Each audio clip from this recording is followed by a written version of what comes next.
Hello students. Last lecture में हम लोगों ने 1 to 6 प्रॉपर्टीज जो लॉगरिथम की थी वो की और उसके ऊपर कुछ एग्जांपल्स लिए। अब चलिए हम बात करेंगे नेक्स्ट प्रॉपर्टी नंबर 7 के बारे में। प्रॉपर्टी नंबर 7 क्या है, देखिए property number 7 says that log of B with base A into अगर log of C with base B हो। ये दो लोग हमारे पास जो है वो मल्टीप्लाई में है। फर्स्ट जो लॉग है, ये जिस नंबर का लॉग ऑपरेट हो रहा है बी, और सेकंड वाले का ये जो बेस है बी, अगर ये दोनों सेम हो तो प्रॉपर्टी कहते हैं कि इसको आप इकट्ठा करके लिख सकते हो log of C with base A. ये लॉग मर्ज हो जाएंगे दोनों और ये बी को हटा सकते हो आप। इसको यूज कैसे करना है वो बता रहा हूँ मैं, इसका प्रूफ भी करेंगे अभी अपन।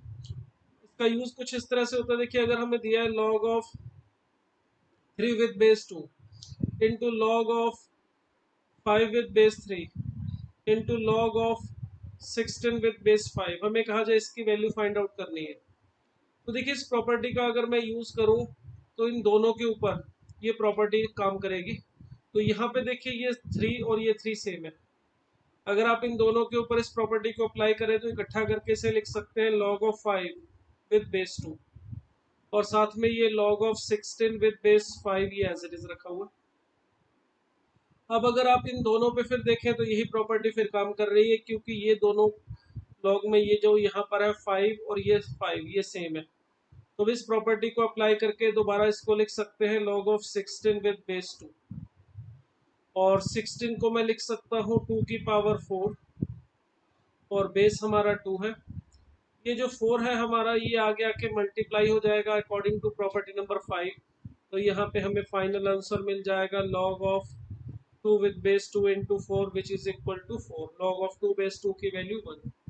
तो ये तो मैंने देखिए आपको इसका यूज बताया कि यूज किस तरह से होता है। अब अगर आप इसका प्रूफ देखें तो प्रूफ भी बहुत आसान है इसका। अगर मुझे इस प्रॉपर्टी को प्रूव करना है तो इसके लिए देखिए मैं log of b with base A इसे ले लेता हूँ, चलिए x के इक्वल, और log of c with base b जो है इसे मैं एक बार y लिख लेता हूँ। अब अगर इसको log से मैं एक्सपोनेंशियल में कन्वर्ट करूं तो जो फर्स्ट ये हमारे पास है ये बन जाएगा b is equal to a power x। इसी तरह से इसको भी अगर log से एक्सपोनेंशियल में कन्वर्ट करें तो यहाँ से हमें मिलेगा c is equal to b power y। अब देखिए जो राइट हैंड साइड है वहां पे हमें b नहीं दिखाई दे रहा है, मतलब मुझे यहाँ b को एलिमिनेट करना है। तो b को एलिमिनेट करने के लिए देखिए b की वैल्यू जो है यहाँ पे मैं अगर रख दूँ a पावर x तो क्या मिलेगा, c is equal to b power y था, और यहाँ पर b की वैल्यू अगर मैं रख दूं a पावर x तो हमें यहाँ पे मिल रहा है c is equal to a power x into y. अब इस एक्सपोनेंशियल से मैं वापस लॉग बना के लिखूं तो a को उठा के धर लाऊं तो मैं लिख सकता हूँ log of c with base a is equal to x into y. और देखिए हमने x और y किसे लिखा हुआ है, log of c with base a is equal to x। x का मतलब है log of b with base a और y का मतलब है log of c with base b। तो ये देखिए ये हमने प्रॉपर्टी नंबर 7 जो है ये प्रूव की है। ठीक है, ये हमारी प्रॉपर्टी नंबर 7। मीडिया क्लियर हो गया होगा। चलिए नेक्स्ट प्रॉपर्टी पे चलते हैं, प्रॉपर्टी नंबर 8। तो प्रॉपर्टी नंबर 8 जो है वो कुछ और नहीं है, प्रॉपर्टी नंबर 7 को ही थोड़ा सा चेंज करके लिख रहा हूँ। प्रॉपर्टी नंबर 7 में ये जो हमारे पास था log ऑफ b बेस ए से मैं अगर यहाँ नीचे ला के डिवाइड कर दूँ तो इस प्रॉपर्टी को हम इस तरह से कह सकते हैं प्रॉपर्टी नंबर 8 को कि log of c with base b is equal to log of a with log of c with base a upon log of b with base a। ये जो प्रॉपर्टी नंबर 7 थी बस यही है, मैंने इस वाली टर्म को नीचे लाके बस डिवाइड कर दिया। log of c with base से ऊपर रहेगा, log of b with base से नीचे आ जाएगा, और लेफ्ट साइड में log of c with base b ऐसे लिख दिया। अब आप कहोगे कि यार ये प्रॉपर्टी नंबर 7 ही तो है, आपने पहले तो लिख रखा था z is x y is equal to z, अब आपने लिख दिया है y is equal to z by x, तो क्या अंतर है दोनों में? देखिए अंतर कोई नहीं है। प्रॉपर्टी नंबर 7 और प्रॉपर्टी नंबर 8 दोनों एक ही है, बस लिखने का ढंग अलग है। मगर लिखने के ढंग के साथ साथ दोनों का यूज भी बिल्कुल अलग तरह से होता है। जो प्रॉपर्टी नंबर 7 का यूज है वो आपको मैंने छोटा सा एग्जांपल लेके ये दिखाया कि इस तरह से हम प्रॉपर्टी नंबर 7 को यूज करते हैं। जब ये दो लॉग मल्टीप्लाई में है और जिसमें एक यहाँ पे जिस फर्स्ट वाले में जिस नंबर का लॉग लिया हुआ है सेकंड वाले का बेस ये दोनों सेम है, तो इस प्रॉपर्टी की हेल्प से हम इसको मर्ज करके एक साथ एक लॉग में कन्वर्ट करके लिख सकते हैं। अब ये जो प्रॉपर्टी नंबर 8 है इसमें समझिए इसको दो तरह से यूज होता है। एक तो इसका लेफ्ट टू राइट यूज होगा। लेफ्ट टू राइट का मतलब क्या है कि जब हमारे पास यहाँ पे log of c base b है, हम यहाँ पे बेस नया लगाना चाहेंगे, कुछ नया बेस इंट्रोड्यूस करना चाहेंगे, तो इस प्रॉपर्टी का use left to right side होगा। नया बेस इंट्रोड्यूस करने का क्या मतलब है? आपने अपनी बुक के पीछे फिजिक्स केमिस्ट्री की बुक के पीछे या मैथमेटिक्स में भी लॉग टेबल को देखा होगा। लॉग टेबल वहाँ पे कैलकुलेशंस कुछ करके दी हुई जिसे हम लॉग टेबल कहते हैं। अगर आप उस लॉग टेबल का यूज करना चाहते हो तो सबसे पहली जरूरत होती है कि आप लॉग टेबल का यूज तभी कर सकते हो, किसी भी नंबर का लॉग आप तभी देख सकते हो अगर आपके जो लॉग का बेस वो 10 हो, क्योंकि लॉग टेबल में जो कैलकुलेशन करके दी हुई है वो बेस 10 के साथ कैलकुलेट करके दिया हुआ है। अब अगर मान लीजिए मुझे कहा जाए log ऑफ 2 विद बेस 10 की वैल्यू फाइंड आउट करनी है, तो मैं लॉग टेबल का यूज कर सकता हूँ।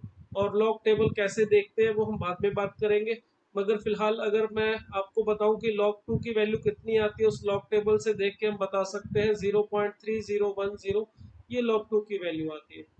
इसी तरह से अगर मुझे log ऑफ 3 की वैल्यू देखनी है लॉग टेबल से, वो भी मैं देख के बता सकता हूँ, उसकी वैल्यू 0.4771 होती है। आप इन दोनों वैल्यूज को याद भी रख सकते हो। एक और वैल्यू भी ज्यादातर काम में आ जाती है log ऑफ 5 विद बेस 10, इसे भी आप याद रख सकते हो, ये हमारा 0.6999 ही होता है। ठीक है।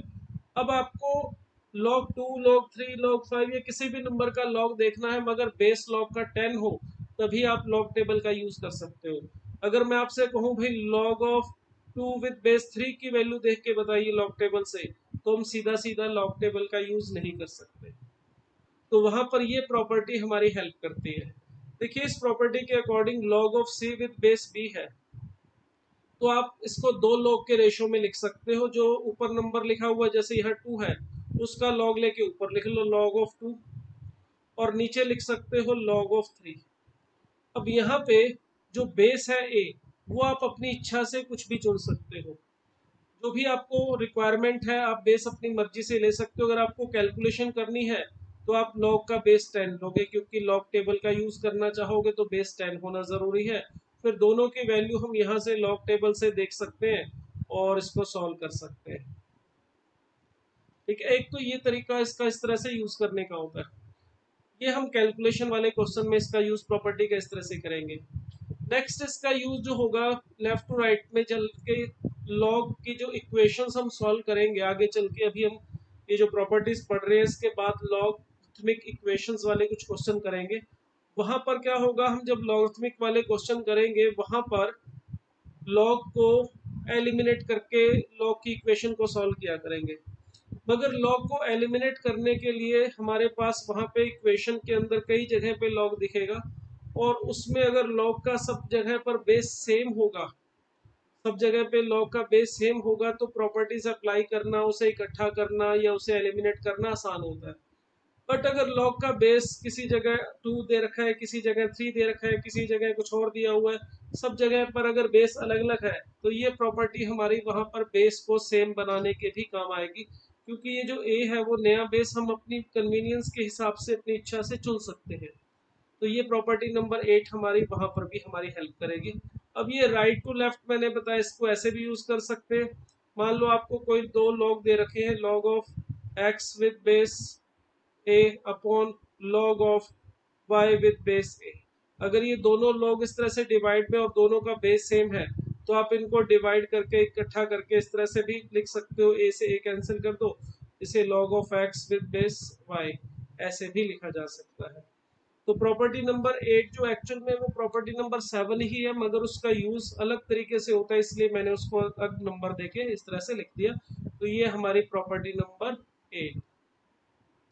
अब चलिए नेक्स्ट चलते हैं प्रॉपर्टी नंबर 9 के ऊपर। प्रॉपर्टी नंबर 9 क्या कहती है, देखिए प्रॉपर्टी नंबर जो 9 है हमारी, वो प्रॉपर्टी नंबर 8 से ही बनी है। हमारी प्रॉपर्टी नंबर 8 जो थी वो मैं यहाँ पे लिख लूँ। प्रॉपर्टी नंबर 8 जो थी वो हमें ये कह रही थी log of c with base b is equal to लिख सकते थे log of c with base a upon log of b with base a। ये हमारी प्रॉपर्टी नंबर 8 थी। इसी के अंदर अगर मैं c की जगह पे a रख दूं, c को a से रिप्लेस कर दूं, तो देखिए क्या बनता है।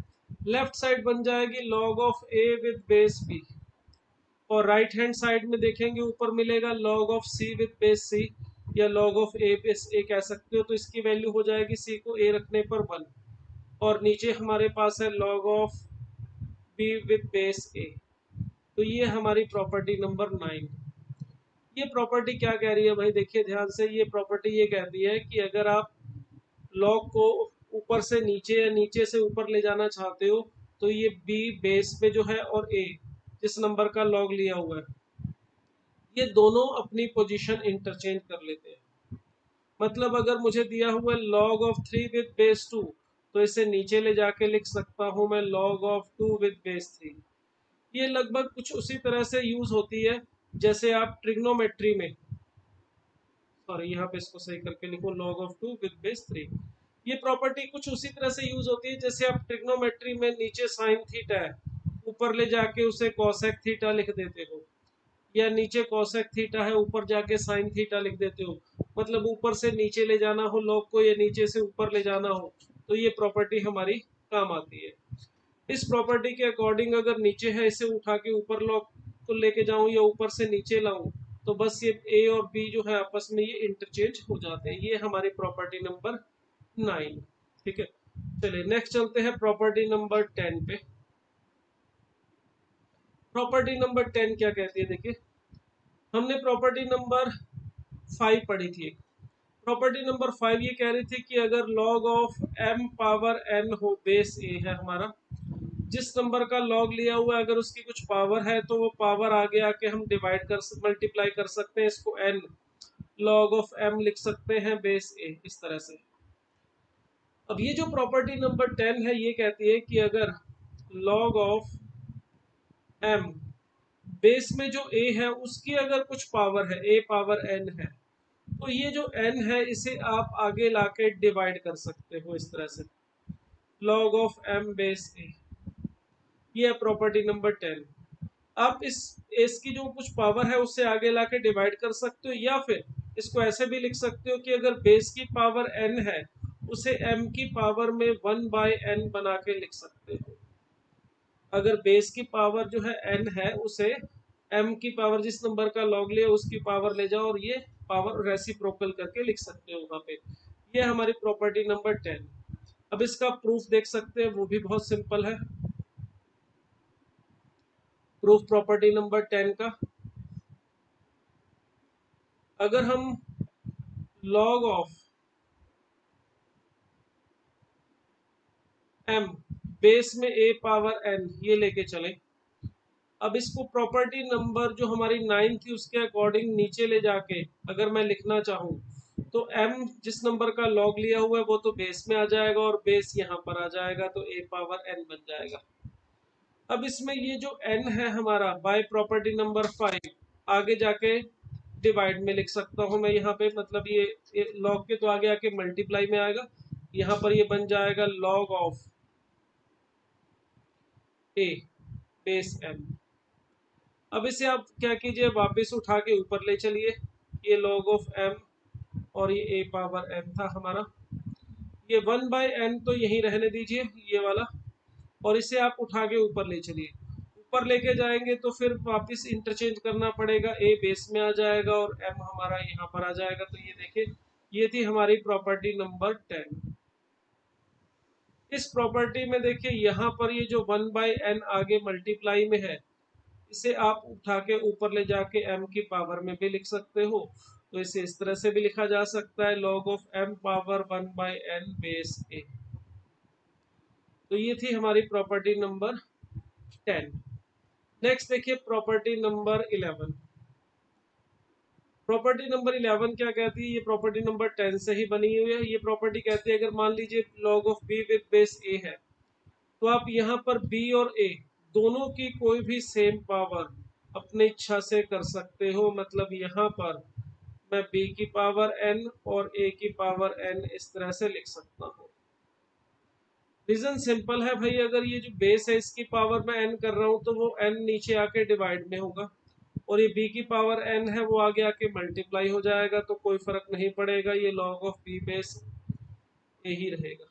तो अगर हमें log of b with base a दिया हो तो b और a की कोई भी पावर आप अपनी इच्छा से मेंटेन इस तरह से कर सकते हो, मगर ध्यान रखना ये n जो है हमारा वो जीरो नहीं होना चाहिए, क्योंकि अगर n जीरो होगा तो a पावर जीरो जो है वो 1 बन जाएगा, बेस 1 नहीं हो सकता। तो ये हमारी प्रॉपर्टी नंबर 11। नेक्स्ट देखिए प्रॉपर्टी नंबर 12। प्रॉपर्टी नंबर 12 ये क्या कहती है, देखिए ये प्रॉपर्टी कहती है कि अगर a की पावर में log of x with base a हो, ये जो बेस है और ये जो ऊपर पावर में log है, इन दोनों का ये बेस सेम होना चाहिए, तो आप इसको कैंसिल करके x लिख सकते हैं। अगर a की पावर में जैसे 3 पावर में log of x with base 3 है, तो ये दोनों कैंसिल आउट होके आप इसको सिंपली x लिख सकते हैं। मगर इसको कैंसिल करने के लिए यहाँ पर आगे कुछ मल्टीप्लाई या डिवाइड में नहीं होना चाहिए, अगर कुछ है तो पहले उसे एडजस्ट किया जाता है। जैसे एग्जांपल के लिए मैं यहाँ पे log of x with base यहाँ पे 2 ले लूँ अगर, तो मैं इसको सीधा कैंसिल तो नहीं कर सकता, मगर इस 2 का अरेंजमेंट करने के बाद कैंसिल कर सकता हूँ। इस 2 को मैं क्या कर सकता हूँ, इसे x के पावर में ले चलो। अब आप इसको ऐसे कैंसिल करके x स्क्वायर लिख सकते हैं। ठीक है, ये हमारी प्रॉपर्टी नंबर 12 है। अब देखिए ये कैसे आई है, इसका प्रूफ देखें। अगर हमें a power log of x base a इसे प्रूव करना है कि x के इक्वल होगा, तो चलिए मैं मान लेता हूँ एक बार कि ये किसके इक्वल है, y के। x के इक्वल नहीं है, ये y के इक्वल है, और मैं प्रूव कर दूं अगर y और x इक्वल है तो इसका मतलब इसकी वैल्यू भी x के इक्वल हो जाएगी। अब इसको करने के लिए देखिए यहाँ पर ये एक्सपोनेंशियल है, इसको ऐसे समझो a power t is equal to Y है, तो a power t is equal to Y है, तो इसे उठा के इधर ले जाए तो t इज इक्वल टू लिखा जा सकता है log of y with base a। Sorry, तो इसका मैं यहाँ पर यूज करूँ तो ये t का मतलब है हमारा log of x base a जो पावर में था, इसे उठा के इधर ले चलूँ तो ये बन जाएगा log of y with base a। अब देखिए अगर दोनों तरफ log है और बेस सेम बेस के साथ है, तो आप इसको कैंसिल आउट कर सकते हो, इसे कैंसिल करके आप सीधा x is equal to Y लिख सकते हो। मगर ये तभी कैंसिल होगा जब ये बेस दोनों में सेम होगा। तो देखिए x is equal to Y आने का मतलब a की पावर जो log of x base a है, ये किसके इक्वल हो जाएगी, x के। तो इसका मतलब हुआ कि अगर a हमारे पास कोई भी यहाँ पे बेस जो होता है वो अंडरस्टूड है पॉजिटिव है, ये बताने की जरूरत नहीं है, ये अंडरस्टूड होता है कि बेस जो है लॉग में लिया हुआ है तो बेस हमेशा पॉजिटिव होगा, 1 नहीं हो सकता। तो अगर a की power log of x base a है तो हम इस a के साथ ये log a कैंसिल करके इसे सिर्फ जो x है इक्वल रख सकते हैं। ये थी हमारी प्रॉपर्टी नंबर 12। दो प्रॉपर्टी और है, देखिए नेक्स्ट है हमारी प्रॉपर्टी नंबर 13। हमने प्रॉपर्टी नंबर 12 में क्या लिखा, अगर a की पावर में log of x base a है, ये दोनों सेम है, फिर हम इसको कैंसिल करके log के साथ x के इक्वल लिख सकते हैं।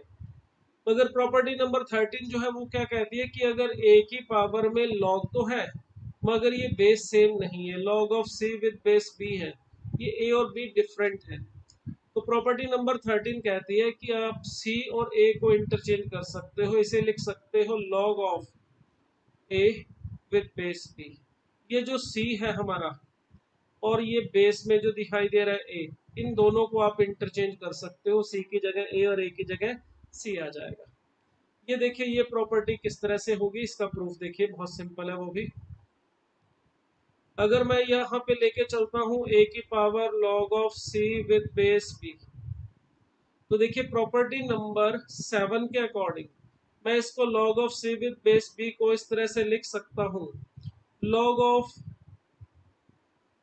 b with base log of b with base a into log of C with base A. देखिए प्रॉपर्टी नंबर 7 के अकॉर्डिंग अगर आप इन दोनों का प्रोडक्ट करोगे तो आपको यही मिलेगा, log of C with base B. तो इसको मैंने इस तरह से दो के प्रोडक्ट में लिख लिया प्रॉपर्टी नंबर 7 की हेल्प से। अब देखिए यहाँ पर इसे मैं, आप ऐसे समझो कि ए की पावर एक्स इंटू वाई है, तो ए की पावर एक्स इंटू वाई को हम ए की power X whole power Y ऐसे भी लिख सकते हैं, या फिर ए पावर वाई ऊपर पावर एक्स ऐसे भी लिख सकते हैं, क्योंकि पावर की पावर आपस में मल्टीप्लाई ही होती है। एक्स, ए पावर एक्स पावर वाई लिखोगे तो भी एक पावर एक्स इंटू वाई मिलेगा, और सेकंड तरह से लिखेंगे A power Y power X तो भी वो A power X into Y ही मिलेगा। अब इसको मैं इस प्रॉपर्टी की हेल्प से देखिए, ए की पावर ये जो है ये मैं नीचे रख रहा हूँ log of C with base A, और ये जो सेकंड वाली नंबर था log of A with base B, इसे मैं ऊपर ले जाके लिख रहा हूँ log of A with base B. अब देखिए जो प्रॉपर्टी हमने अभी इससे पिछली प्रॉपर्टी नंबर 12 की थी उसके अकॉर्डिंग बेस में देखिए ए की पावर लॉग ऑफ ए आ रहा है, और बेस में भी सेम है ये वाला बेस और ये सेम है, तो इसे कैंसिल करके आप सी लिख सकते हो, और ऊपर देखिए log of A with base B ये बन जाएगा। तो देखिए हम इस तरह से ए और सी को इंटरचेंज कर सकते हैं। ए की power log of C with base B है, तो इसे मैं लिख सकता हूँ सी की power log of A with base B. B अपनी जगह पे रहेगा, बी कहीं नहीं जाएगा, ए और सी आपस में बदले जा सकते हैं। तो ये थी हमारी प्रॉपर्टी नंबर 13। इसी तरह से देखिए लास्ट प्रॉपर्टी है हमारी इसी ऑर्डर में, प्रॉपर्टी नंबर 14। प्रॉपर्टी नंबर 14 क्या कहती है कि अगर a की पावर में root of log of b with base a हो, तो इसको लिख सकते हो आप b की power root of log of a with base b। तो ये इसको इस तरह से लिखा जा सकता है। ये है हमारी प्रॉपर्टी नंबर 14। अब देखिए ये प्रूफ इसका कैसे होगा, किस तरह से ये प्रॉपर्टी आई है। अगर हमें a की पावर में दिया हुआ है log of b with base a और इसके ऊपर स्क्वायर रूट है, तो मैं इसको प्रॉपर्टी नंबर जो हमने इससे पहले 12 की थी कि अगर a की power log of x with base a हो तो इसे कैंसिल करके x लिख सकते हैं। ये प्रॉपर्टी यहाँ पे नहीं लग पा रही। ये इसलिए नहीं लग पा रही क्योंकि यहाँ पे ऊपर जो है स्क्वायर रूट भी रखा हुआ है, इसके इस नंबर के साथ अगर स्क्वायर रूट है या इसके साथ आगे कुछ मल्टीप्लाई में है तो हम इसको कैंसिल नहीं कर सकते। इसे कैंसिल हम तब कर सकते थे अगर यहाँ पे स्क्वायर रूट ना होता, तो हमें स्क्वायर रूट का इलाज करना पड़ेगा। अब स्क्वायर रूट का इलाज कैसे होगा, तो मैं कई बार ऐसे स्टूडेंट से पूछता हूँ बताओ भी इसको कैसे प्रूव करेंगे, तो उनका आंसर होता है सर स्क्वायर कर लो। स्क्वायर करने का क्या मतलब है, यहाँ पे स्क्वायर करने का कुछ भी मतलब नहीं है। पहली बात, स्क्वायर करने का मतलब ये होता है कि अगर आपको x is equal to Y दिया हुआ है तो आप दोनों तरफ स्क्वायर करके x square is equal to Y square लिख लेते हो। अगर x is equal to Y है तो आप दोनों तरफ स्क्वायर करके x square is equal to Y square लिख लेते हो, जो कि सिंपल है। अगर x y के इक्वल है तो x स्क्वायर भी y स्क्वायर के इक्वल ही होगा। मगर हमें यहाँ पर ये जो लेफ्ट और राइट साइड है ये इक्वल दे नहीं रखी है, हमें इन दोनों को इक्वल प्रूव करना है। अगर इक्वल प्रूव करना है तो हम लेफ्ट साइड लेके चलेंगे और उसे राइट साइड के इक्वल प्रूव करेंगे। ऐसा नहीं है कि पहले से ही x और y इक्वल लेके चले हो तो फिर प्रूव क्या करेंगे। तो अब हम सिर्फ लेफ्ट साइड लेके चल रहे हैं तो इसका स्क्वायर करने का कोई सेंस नहीं बनता है। दूसरी बात, स्क्वायर करने से वैसे भी कोई फायदा नहीं होता। अगर मान लो ये इक्वल दिए भी होते, सपोज करो यहाँ पर a power root of x is equal to b power root of y होता, दोनों इक्वल भी हैं, तो ये जो a की पावर में रूट x है ये स्क्वायर करने से खत्म नहीं होगा, क्योंकि अगर मैं दोनों तरफ स्क्वायर कर भी लेता हूँ तो पावर की पावर मल्टीप्लाई में होती है। तो a पावर ये 2 रूट x और ये b पावर 2 रूट y मिलता, तो ये स्क्वायर करने से भी कैंसिल नहीं होना था। अगर ये दोनों इक्वल दिए होते तो रूट स्क्वायर करने से यहाँ खत्म नहीं हो पाएगा। तो फिर कैसे खत्म होगा, देखिए बहुत ही सिंपल सा काम है। ऐसे समझो कि आपके पास a की पावर रूट ऑफ x है और आप चाहते क्या हो कि आपके पास a पावर x आ जाए, यानी रूट ना हो ऊपर। तो इसको रूट को खत्म करने का तरीका क्या है, देखिए ये जो रूट ऑफ x है क्या हम इसको इस तरह से लिख सकते हैं x by root of x। X by root of X यही होगा रूट ऑफ एक्स। अब देखिए इसको क्या इस तरह से लिखा जा सकता है कि ए की पावर एक्स और ये 1/रूट ऑफ एक्स ऊपर पावर की पावर मल्टीप्लाई होके वही सेम चीज बनेगी। देखिए A power X by root X. तो यही चीज मैं यहाँ पे यूज कर रहा हूँ। देखिए इसको मैं पहले लिख लेता हूँ log of b with base a upon root of log of b with base a। तो इस तरह से लिख सकता हूँ। फिर इसी तरह से जैसे अभी आपने लिखा कि इसको a की पावर ये log of b with base a ये यहाँ रख लेते हैं और ये ऊपर ले जाता हूँ मैं 1 upon root of log of b with base a। अब देखिए यहाँ नीचे जो है हमारे पास प्रॉपर्टी नंबर 11 जो थी ये वाली प्रॉपर्टी ये अप्लाई हो सकती है। a की पावर में log ऑफ x है और बेस भी सेम है तो ये कैंसिल होके नीचे रह जाएगा b। और ये जो हमारे पास है डिवाइड में है इसे ऊपर लेके चलेंगे तो ऊपर ले जाने पर पावर तो वही रहेगी 1/2। पावर को तो एज इट इज रख रहे हैं हम। इसमें ये जो हमारे पास था 1 upon root of log of b with base a इसको इस तरह से लिख रहे हैं रूट तो ऐसे ऊपर 1 upon log of b with base a। इसे लिखा जा सकता है रूट के अंदर ही log of a with base b। ये आपस में अपना रोल इंटरचेंज कर लेते हैं जब नीचे से ऊपर लेके जाओगे तो यहाँ पर ये बन जाएगा हमारा log of a with base b। तो देखिए यही हमने प्रूव करना था। ये थी हमारी प्रॉपर्टी नंबर 14। तो ये हमारी टोटल 14 प्रॉपर्टीज थी लॉग की। 6 प्रॉपर्टीज हमने पहले पढ़ी और उसके बाद ही 8 प्रॉपर्टीज हमने यहाँ पे देखी। अब हम बात करेंगे इन प्रॉपर्टीज का यूज किस तरह से करना है, कैसे हम इसका यूज करके एग्जांपल करेंगे। चलिए उसके बारे में बात करते हैं।